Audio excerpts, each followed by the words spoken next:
What's going on, everybody? It's AG here. Today we're going to be continuing releasing my preseason AG poll, my preseason top 25 college football teams. Today we're going to be taking a look at number 22. I've already done the rest of the list so far, as well as the honorable mention, so I'll put a link to that playlist at the end of the video, so be on the lookout for that. But at number 22, we have Louisville. All right, Louisville, really good year last season, made the ACC championship. In year one, under Jeff Brom, coming over from Purdue, he did a really good job. There is a lot of roster turnover on this roster this season, so they do have a few question marks. I've kind of moved them up and down anywhere between, I'd say at the highest, probably 12-ish, but anywhere on this right side, really, that they could probably fit in. The reason I do have question marks, and we'll look at their transfer portal in a second, as well as their schedule. Reason I've got a few question marks is because last year their bell cow, Jawar Jordan, has graduated. All right, so how are they going to replace him at running back? That's kind of the question mark. Now, in other spots, I will say I think they have absolutely improved this roster, no doubt. I mean, they've loaded up skill position-wise. I think they've improved their quarterback play because we saw against Florida State in the championship that was kind of a limit. But they have definitely improved that, I think. They brought in a ton of transfers, as you can see here, 31. And from some big schools as well, like from a lot of power schools here. And they bring in a ton of talent. I mean, you got a linebacker coming over from A&M, safety from OU. All right, now Penny Boone is the question mark here. He's not on the roster, long story short, now. But he had originally came over looking to be kind of that bell cow that Jawar Jordan was last year. He was really highly recruited in the transfer portal. He's put up really good numbers at Toledo in that nasty backfield with DeQuan Finn, which is why Toledo has kind of won their conference. But Penny Boone was kind of supposed to be the guy, but basically what happened, he lost out to another guy, all right, in the spring, so he transferred out. All right, that's kind of what has happened. And it looks like they're going to have another running back instead of him. Now, we'll get to that running back here in a little bit. But looking at the rest of this, I mean, safeties from Tennessee, so they're loading up with power conference guys from big schools, receiver from Alabama, tight end from Miami.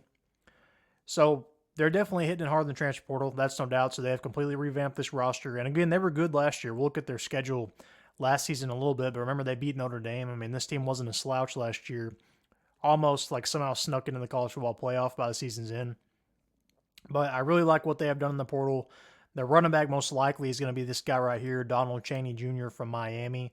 We'll look at some of Jawar Jordan's numbers, and I don't think he's going to be able to live up to that. So that's kind of, again, why I have somewhat hesitations, why I have them at 22. I have had them in my top 20, but I kind of moved them back here before releasing these because I just have a few too many question marks, but they can easily win me over because I think Jeff Brom is a very underrated coach. Now, the quarterback is going to be Tyler Shough coming over from Texas Tech. If you remember last year, Plummer at quarterback, they kind of had some limitations. All right, so looking at their schedule last year, as you can see here, beat Notre Dame 33-20, lost to Pittsburgh, which is a question mark, lost to Kentucky, lost to Florida State. All right. Now, really good season overall. You beat Miami, beat Virginia Tech pretty handily, beat NC State, and then obviously beating Notre Dame is the big one there. But looking at it, you can see Jawar Jordan is pretty much a guarantee to get over 100 yards almost for the majority of your games. So that was a real run-heavy offense. Now, they have improved the passing game through quarterback play, through the skill guys they have coming in, with 4-star transfers at receiver, tight end. So the offense is going to look a little different. I think it's going to be a little more explosive. I think they are definitely in the contenders in the ACC. I would put them as a top 5, top 4 team in the ACC, no doubt. So they've definitely got a shot here.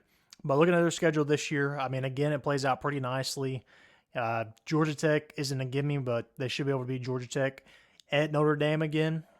Can they beat Notre Dame again? I don't think so. Notre Dame was coming off a pretty tough stretch when that happened, but that's kind of your tough stretch right there. Georgia Tech, Notre Dame, SMU, those are all fairly tough games. Miami, that one's going to be tough. At Clemson, that's another one's going to be tough. And then at Kentucky. But realistically, looking at this schedule, looking at the caliber of this roster, there is no reason why this team can't make it back to the ACC championship and then potentially somehow make the college football playoff. But that is why I have Louisville at number 22. Tomorrow I'll be releasing 21, and then next week we'll start 20 through 15. But Where would you rank Louisville? Would they be in your top 25? Would they be in your honorable mentions? Would they be anywhere close to the top 25? Let me know. Also, who would be your number 22? Comment down below. Make sure to like this video and subscribe.